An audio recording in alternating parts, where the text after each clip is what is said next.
Wizards have a heavier focus on spellcasting than any other class in the game, with the exception of the Bladesinging Wizard, and have the highest potential to dominate games due to their sheer amount of spells that they have the capacity to learn. So, choosing feats to round out your ability to cast spells is essential to optimizing your effectiveness in or out of combat. That being said, let's get started.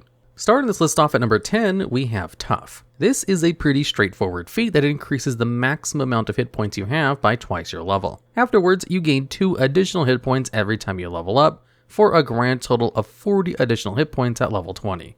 Along with being able to cast spells well, a wizard might want to ensure that they can cast spells in the first place by not eating a meaty attack on the first turn of combat and falling unconscious. And since most wizards want relatively high intelligence for better spell accuracy and a decent dexterity for better AC and initiative, a wizard's constitution might take a hit as a result. While a wizard might still put points into constitution for better concentration checks, it's not always the highest priority. Unless you're really gunning for high-risk, high-reward concentration spells like Haste or Fly, where losing concentration on these spells could have adverse effects like lethargy or falling mid-flight. However, in this instance, Constitution also affects how many hit points you gain whenever you level up, which is where Tough comes in. Even if you're a wizard running with a +1 or +2 Constitution modifier, Tough helps close the HP gap between you and your allies by giving you the equivalent of a +2 Constitution modifier when calculating your overall hit points, which can really add up at higher levels. What makes Tough take the number 10 spot on this list, however, is the fact that there's nothing else that the feat really does for you other than take hits a little better. While Tough may ensure that you won't go down in one shot, it doesn't make you better at being a spellcaster. And if you're careful with positioning and spell usage, there's a good chance you aren't going to be taking damage at all, unless you get unlucky by getting hit with a critical hit, in which case Tough might actually save your skin. Overall, while Tough doesn't make your job as a spellcaster better than the other entries on this list, it does allow you to take more punishment before you go down, since the only hit point that matters is the last one. And what better way to increase your chance of having at least one hit point than a feat that grants you more of them all at once. And at number 9, we have Crossbow Expert. With this feat, you're able to ignore the loading quality of crossbows that you're proficient in, make a bonus action attack with a hand crossbow you're holding if you use the attack action to attack with a one-handed weapon, and you no longer suffer disadvantage on your ranged attack rolls by being within 5 feet of a hostile creature. Now, this might seem like an unusual pick for a feat at first, but hear me out. While wizards do have proficiency in light crossbows to make use of the first benefit granted by this feat, that's not actually why Crossbow Expert was picked for this list. Actually, the reason Crossbow Expert is on this list in the first place is because not having disadvantage on ranged attacks is really good to have, since ranged spell attacks count as ranged attacks. So if your party ends up being surrounded by a bunch of enemies that are keen on rushing towards you, you don't have to worry about being less accurate with spells such as Firebolt or Scorching Ray, both spells which require you to make ranged attack rolls. However, the reason why Crossbow Expert only takes number 9 on this list is because there aren't really that many spells that actually use spell attack rolls. Less than 15 spells from the wizard spell list, in fact. But out of those spells, there are some solid picks that this feat can work well with. Scorching Ray is a 2nd level spell that shoots 3 rays of scorching fire at enemies that you can see within 120 feet. These rays can target one single target or spread amongst any number of targets in the range of your choice, dealing 2d6 fire damage per ray. Each ray requires you to make a spell range attack roll and is one of the higher damaging single target spells you can cast at 2nd level, dealing a grand total of 66 fire damage if all 3 rays hit. Another good spell that works with Crossbow Expert is Crown of Stars, a 7th level spell which allows you to conjure up 7 star-like motes of light that float around you, emitting bright light in a 30-foot radius and dim light in an additional 30. This spell doesn't require concentration, lasts for 1 hour, and as a bonus action on each of your turns, you can send one of the motes of light crashing towards a creature or object within 120 feet of yourself, making a ranged spell attack roll to try and hit the creature or object for 4d12 radiant damage, expending the mote whenever you hit or miss. What's great about this spell is that you can concentrate on something else like Sunbeam. So now, for the next 10 turns, you can just use your action to cast another Sunbeam, and for your next 7 turns, throw out a mote from your Crown of Stars as a bonus action. While Crossbow Expert doesn't really do anything for Sunbeam, it does help your Crown of Stars be more accurate if a melee-oriented creature wanted to try to focus their attention onto you by getting in your face to try and make it harder for your spells to land. Unfortunately, like it was mentioned before, there's just not very many spells that Crossbow Expert really works with that you couldn't just substitute another spell for. For example, instead of casting Firebolt, you might instead just cast Toll the Dead, which deals 1d8 to 1d12 damage based on how much health the target has. Toll the Dead might just be better overall, since if the creature already took damage, the d8s you roll turn into d12s, which deals a little more than Firebolt. But if you happen to know that the creature's AC is lower than the saving throw of your spells, then Crossbow Expert might be a good pick anyway for when you want to fling out those Scorching Rays or Firebolts to deal some damage. One more unique thing you can do with Crossbow Expert is threaten another range attack by putting yourself within 5 feet of them while giving yourself the freedom to lob ranged spell attacks without any penalty at all, rendering you relatively safe since a ranged attacker won't want to shoot while you're threatening them, but moving away might force them to take an opportunity attack from you or any other allies that may be around. In cases like these, there are other feats you could take if you do decide to go for a more rushdown or Magus build of a wizard. Overall, Crossbow Expert is a pretty well-rounded general feat to have as a safety net for your ranged spell attacks, but not necessarily one that will change the way you play very much.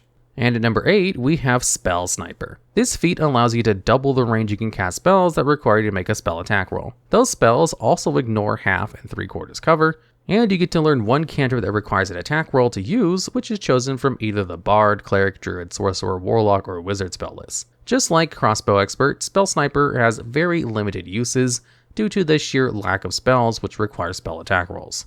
However, unlike Crossbow Expert, this feat has a lot more going for it due to the fact that Spell Sniper grants you its full benefits no matter what, while Crossbow Expert is taken explicitly for the singular benefit mentioned earlier. On top of that, the benefits of Spell Sniper might actually be better since doubling the range of your Firebolt or Scorching Ray might actually come in handy on bigger maps, and ignoring most forms of cover is also a nice bonus. This is because half and 3/4 cover temporarily grants a bonus to AC and Dexterity saving throws by +2 and +5 respectively. So as long as those creatures remain behind cover, you can make your spells a little bit more accurate. Another cool thing this feat does is grant you access to cantrips from other spell lists, meaning this is one of the few ways you can give yourself access to Eldritch Blast, a Warlock exclusive cantrip, as a wizard without multiclassing. Eldritch Blast deals the same damage as a Firebolt at base, which is 1d10, but scales the number of bolts you can cast rather than the amount of damage a single bolt deals. The end result is that by level 17, your Firebolt deals 4d10 fire damage, while your Eldritch Blast shoots out 4 individual bolts that deal 1d10 force damage each. However, unless you prefer making individual attacks over multiple attack rolls, or spreading the love with your spells, the overall damage of Eldritch Blast and Firebolt remain the same. But there are other cantrips you might take, such as Thorn Whip, which normally has a range of 30 feet, which is increased to 60 feet with Spell Sniper, allowing you to grant yourself a longer range displacement option, as it lets you pull enemies 10 feet closer to you whenever you hit a creature with it, along with the 1d6 piercing damage you end up dealing. And with Spell Sniper's ability to ignore most forms of cover, Thorn Whip can work amazingly well by displacing your target out of cover, so that your other party members can have an easier time hitting that creature. Overall, Spell Sniper is a fun utility option for wizards that has some niche uses and grants you the option to cast spells from further away, while ignoring half and 3/4 cover, while also allowing you to learn some other cantrips that you normally wouldn't. That being said, however, none of these options are inherently strong or game-changing, and still fall short when it comes to most other spells that don't benefit from Spell Sniper. At most, you'll be able to outrange your Fireball's inherent 150-foot range, but anything before that, you're better off catching as many creatures as you can inside a Fireball, since you don't even need a feat to hit around corners with it, as it just says the fire spreads around corners. So if you're looking for feats with more power to its bite for your wizard, there are much better feats to pick than Spell Sniper. And at number 7, we have Elemental Adept. This feat allows you to select between one of 5 damage types, those being Acid, Cold, Fire, Lightning, or Thunder, and ignore affected creatures' resistance against the chosen damage type whenever you cast a spell that utilizes that damage type. Additionally, you can also treat any one rolled on a damage die as a 2. You can only choose a damage type when you select this feat, but you can take it multiple times for more damage type coverage if you wish. This feat does 2 things for you that are pretty good. The first thing it does is it allows you to have more coverage with some of your commonly used spells. And the second thing it does is raise the damage floor whatever spells are attached to those chosen damage types. This means that your Fireball no longer rolls an 8 to 48 fire damage, but instead deals 16 to 48 fire damage now that any 1s are treated as 2s. As for which damage types you should choose, Fire is always an easy choice, since Fireball is one of the highest damaging spells in the game for a 3rd level spell, but there are some enemies that like to resist fire damage. But in terms of bypassing resistances altogether, cold damage would be your best pick, since more creatures resist cold damage than fire damage, while acid and thunder are the worst damage types to pick since not very many creatures resist either damage type, with lightning being a bit of a middle ground in terms of how many creatures resist it. In fact, the spell cards we use for damage types in these videos always show you how many creatures resist those damage types. This feat also combos extremely well with one of the wizard subclasses, the Order of Scribes. This subclass's main draw is its ability to change the damage type of their damage spells to the damage type of another spell they know of the same level through their second level feature, Awakened Spellbook. This spellbook also comes with some other benefits, such as acting as a spellcasting focus for the wizard, and allow them to cast ritual spells using the spell's normal cast time rather than adding 10 minutes to the cast time once per long rest. But the important part we'll be focusing on is the ability to change a spell's damage type. You can do this as many times as you want whenever you cast a spell, but you must already know a spell of the same level in order to change your current casting of a spell's damage type to do so. For example, if you're casting a Fireball 3rd level, but want to deal acid damage instead, you would have to know Glyph of Warding since the damage type it can deal includes acid damage. Or if you wanted Fireball to deal radiant or necrotic damage, then Spirit Shroud lets you change Fireball into your choice of Circle of Death or a Ball of Brilliant Light, furthering increasing your damage coverage.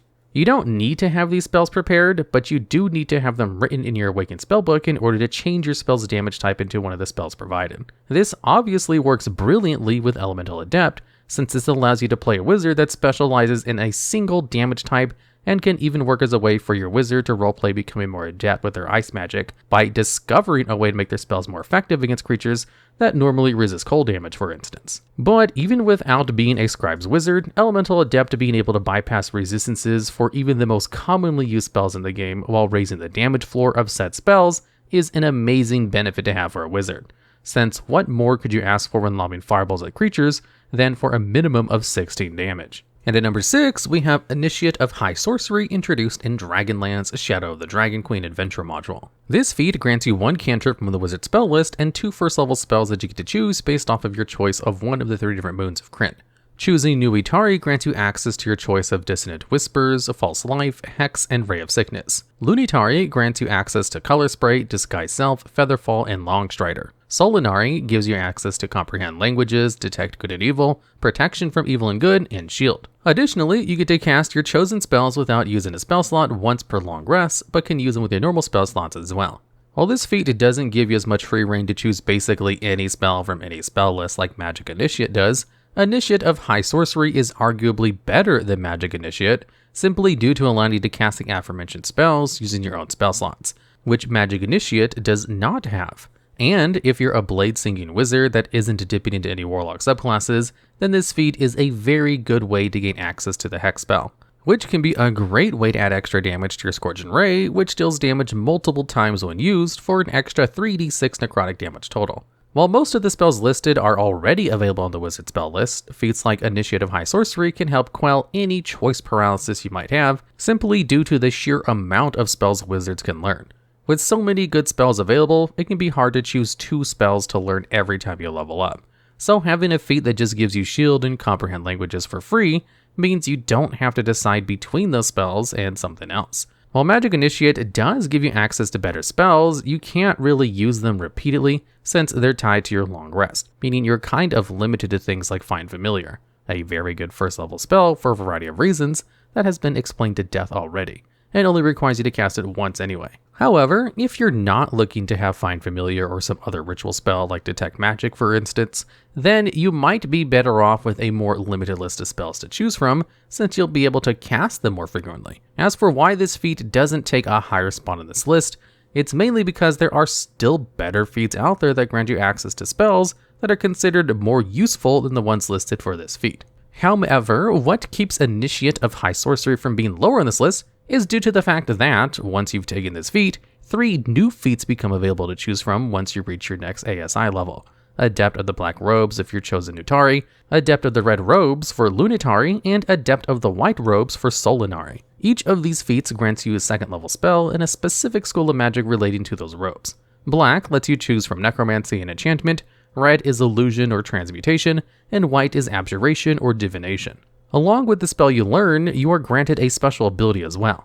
Black Robes grants you a life channel, which lets you spend hit dice equal to a spell's level as extra damage whenever a creature within 60 feet of you fails their saving throw against a damage-dealing spell. Red Robes grants you magical balance, an ability that allows you to change an attack roll or ability check to a 10 if you roll a 9 or lower on the d20, proficiency times per long rest. It's also worth noting that this doesn't use your reaction in order to do so, making this ability completely safe to use even if you've already used a reaction that round. Finally, Adept of the White Robes grants you the Protective Ward ability, which gives you a reaction that you can use in response to you or another creature within 30 feet of you taking damage. When you do, you can expend one of your spell slots to reduce the amount of damage that creature is about to take by a number of d6s equal to the spell slot level you're using plus your spellcasting modifier. While all of these features grant very good benefits, you do have to pick up Initiative High Sorcery in order to even have access to these feats and possible choices, which is why they aren't higher on this list, but are worth noting since they're connected to this feat as well, and might have some influence on the next time you're picking a feat to take.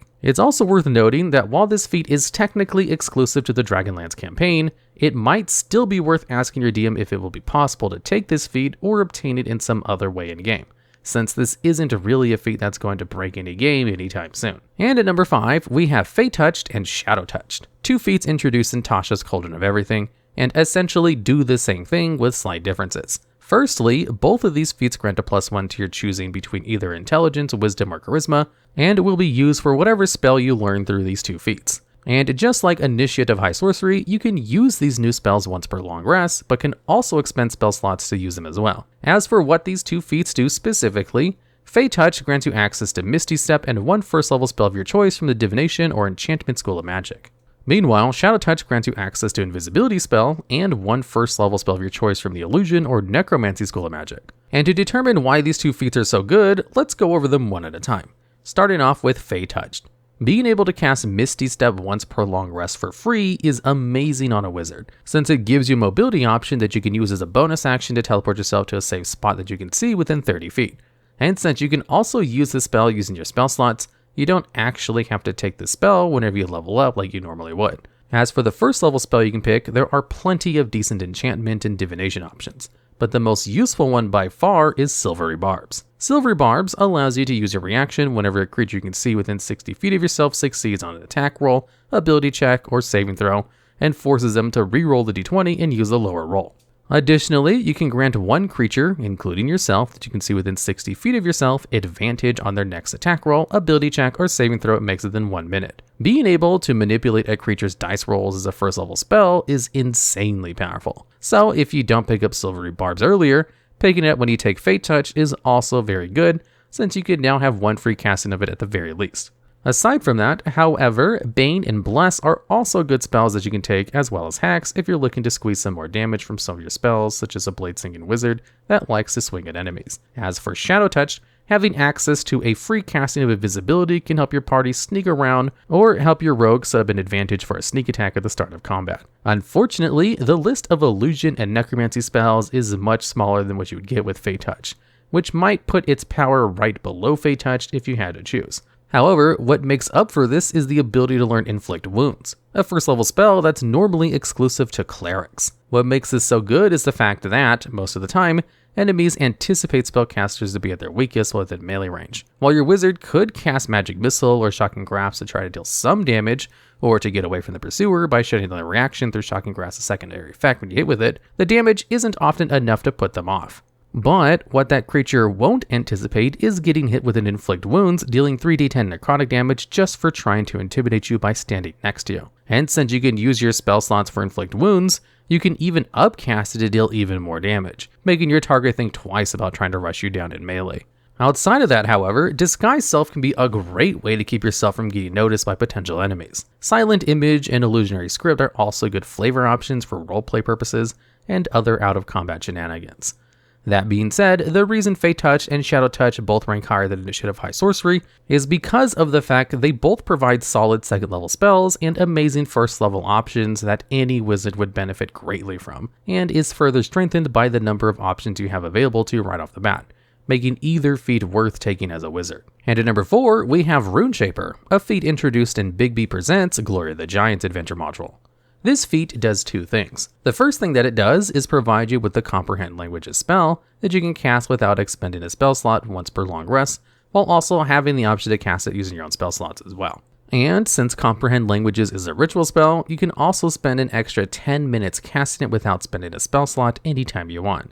But even if you don't, having a free 1 hour per day of being able to understand the literal meaning of any spoken or written language is pretty good. As for the second benefit of this feat, you learn a number of runes equal to half your proficiency bonus, rounded down, and gain access to the first level spells associated with said rune. There are a total of 13 runes you can choose from, and all of these spells listed have varying degrees of usefulness. Once learned, whenever you finish a long rest, you may inscribe each rune onto one non-magical weapon, armor, piece of clothing, or object you touch, granting you the ability to cast the rune's associated spell once without expending a spell slot and without using a material component.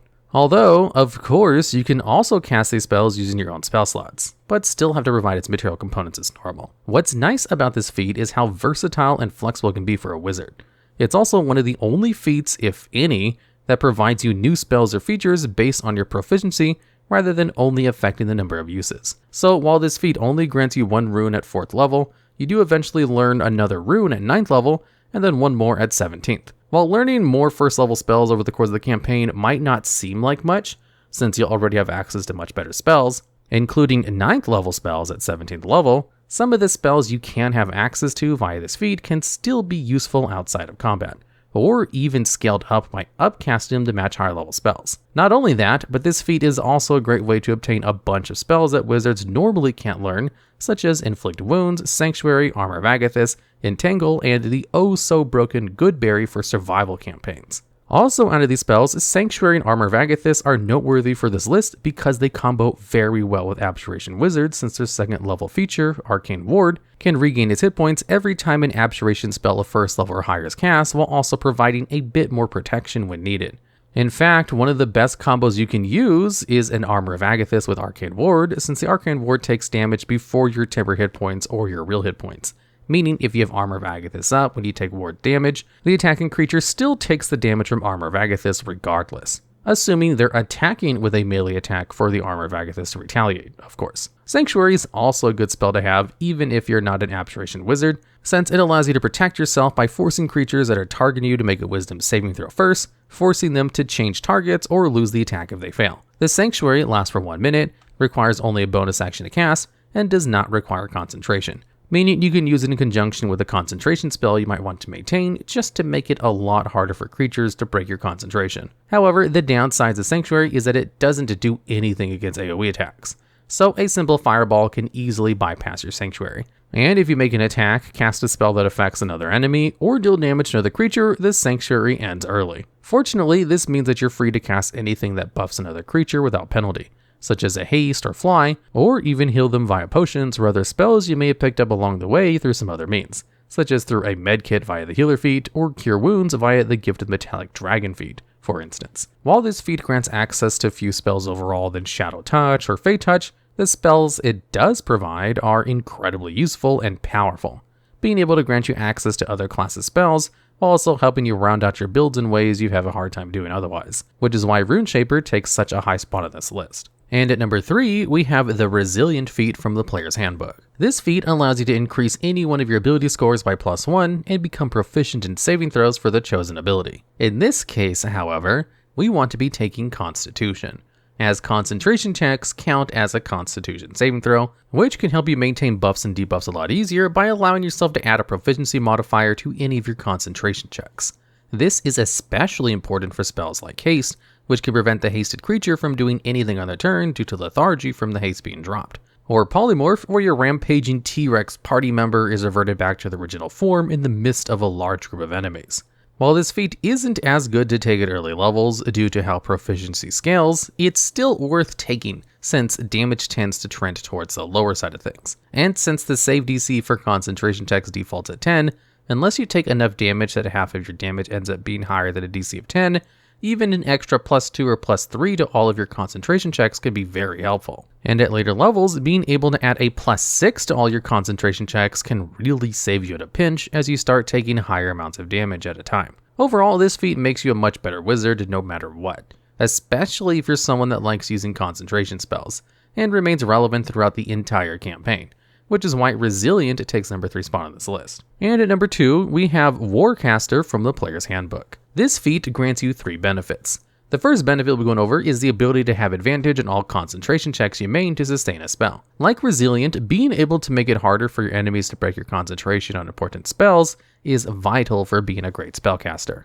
So this benefit immediately makes it a high tier feat for wizards to have. The second benefit this feat provides is the ability to perform somatic components of spells even if you have a weapon or shield occupying one or both hands. Normally, you need at least one free hand in order to cast spells that require somatic components. So if you're wielding 2 daggers, you can't cast magic missiles, for instance, since it requires a free hand for you to do so. But with Warcaster, you can cast magic missiles while dual wielding 2 daggers if you really wanted to. This benefit isn't really all that important, however, unless you're going for a more melee focused build with your wizard, which we'll be covering in a moment. The third and final benefit you get from Warcaster is the ability to use a reaction to cast a single target spell at a creature that provokes an opportunity attack from you. This spell must have a casting time of 1 action and can only target that creature. This effectively replaces your opportunity attack with something much stronger, as any spells you cast are almost always trying to deal more damage than whatever weapon you're wielding. The biggest downside of this benefit is the fact that a creature that provokes an opportunity attack from you is still technically within weapon's reach of 5 feet, barring a few exceptions. So you'd still have disadvantage when casting Firebolt, for instance.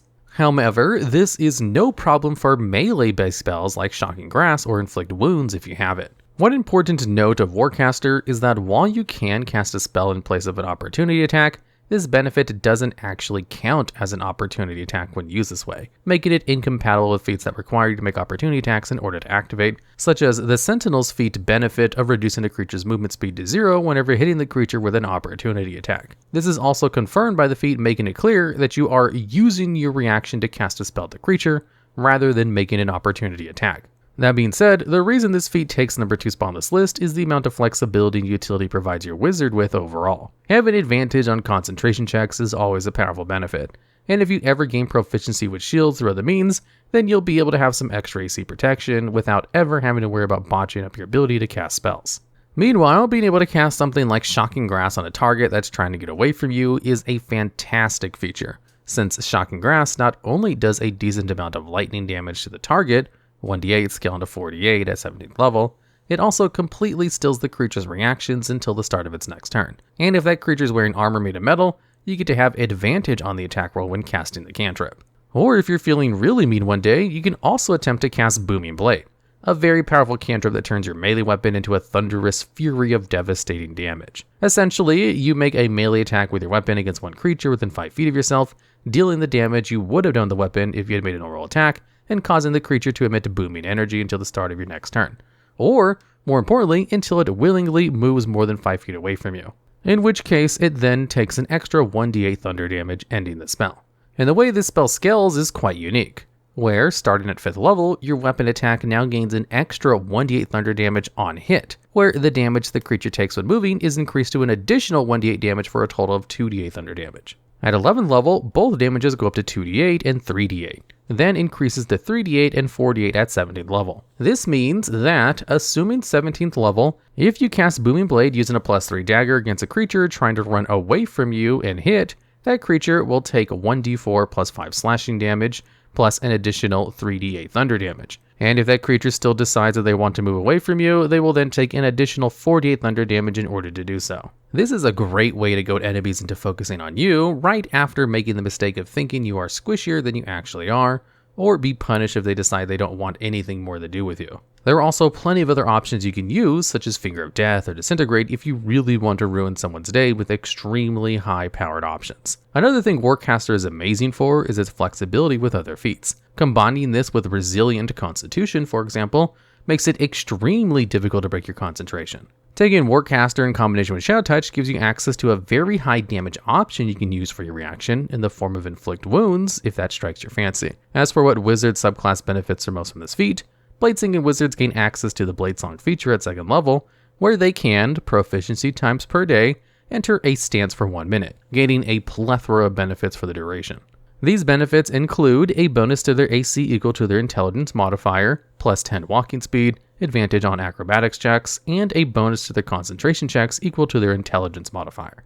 Sprinkle in Warcaster in the mix, and you'll already have a chance of succeeding almost any concentration check simply due to the intelligence bonus provided. And you can make this even more ridiculous by becoming proficient in Constitution saving throws via the Resilient feat. But aside from that, Bladesinging Wizards also learn a special variant of extra attack at 6th level, where they can not only attack twice whenever they take the attack action, they can also replace one of those attacks with a cantrip, such as Booming Blade. Overall, Warcaster is a feat that combos really well with a lot of other feats while providing really powerful benefits on its own, but not so much so that it completely breaks the game. And because of its overall combo potential with other feats, Warcaster sits comfortably at number 2 on this list. And for the number 1 pick for this list, we have the recently added Cartomancer feat from the Book of Many Things. This feat has spawned a number of controversial discussions regarding how the feat is supposed to work in the first place, since, depending on how one might interpret it, this feat can be considered extremely powerful. But before we get into that, let's go over the first benefit this feat provides. The first benefit Cartomancer grants you is the ability to cast Prestidigitation, and you can use it to create illusions that duplicate the effects of stage magic. When you do so, you can conceal the verbal and somatic components of the spell as ordinary conversation and card handling. This benefit is short, sweet, and flavorful with no real game-breaking potential.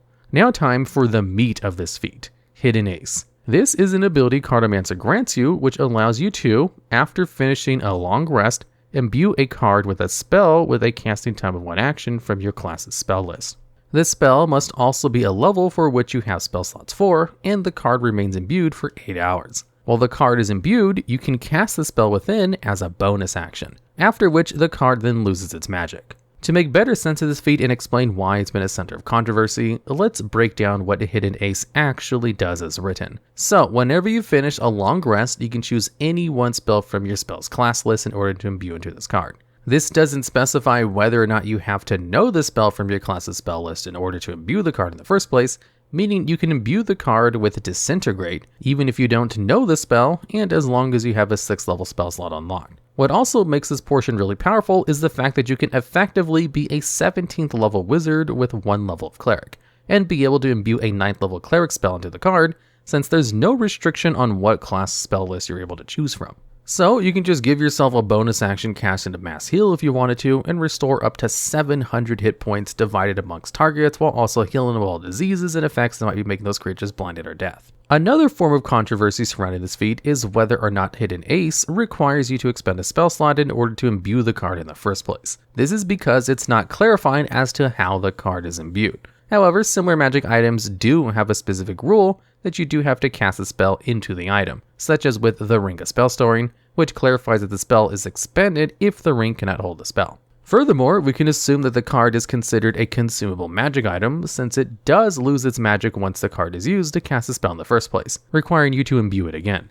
This is similar to an Artificer's 11th level feature, Spell Storing item, which allows them to imbue a simple or martial weapon they touch with a 1st or 2nd level spell that requires 1 action to cast. They don't have to have the spell prepared, and they can either hold on to it or give it to another creature to cast the stored spells within a number of times equal to twice your intelligence modifier, or until the feature is used again to store a spell in an object. In this instance, the Artificer does not have to cast the spell into a weapon in order to imbue with magic, which is most likely what the card in Hidden Ace is going for. And if we consider the card a magic item, then just like other magic items that allow you to cast a spell from it, it would require no spell components to cast, meaning that you might be able to bypass some high cost material components for certain spells. So, to reiterate in shorter terms, Cartomancer allows you to imbue a card with any spell with a cost of 1 action from any class spell list in which you have levels in, and in which the spell must be a level for which you have spell slots.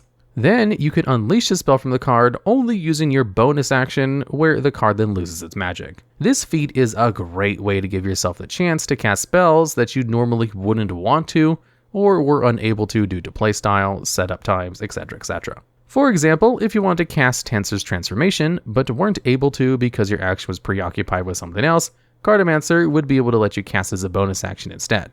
Once again, Bladesinging Wizard would work beautifully with this feat, as you can cast Tensor's Transformation to gain most of its benefits while also retaining your action to attack. However, the funniest thing about this feat is how it interacts with the 9th level spell Wish. Wish has been done to death on this channel, so instead we'll be focusing on the part of the spell description that actually matters for this feat. Basically, whenever you cast Wish normally, You can use it to duplicate any spell of 8th level or lower without needing to meet the requirements for it, and without any components, including costly components. The spell simply happens. This means that you could imbue this card with Wish, cast Wish as a bonus action, and then duplicate the effects of something like Simulacrum, which normally requires 1 hour to cast and 1,500 gold pieces worth of powdered rubies for free once per long rest. Using Cartomancer this way essentially grants you access to all the most powerful spells in the game at the cost of 1 feat. Honestly, this feat wouldn't be so strong if it wasn't so exploitable. And despite everything else this feat does, anything that can be used to exploit Wish deserves to take #1 spot on this list, regardless. Alright, and that's the list. Are there any feats that you'd recommend for your fellow wizards? Do you agree with everything on this list? Or do you have ideas for future videos just like this one? If so, I'd love to hear about them down in the comments below. And take care.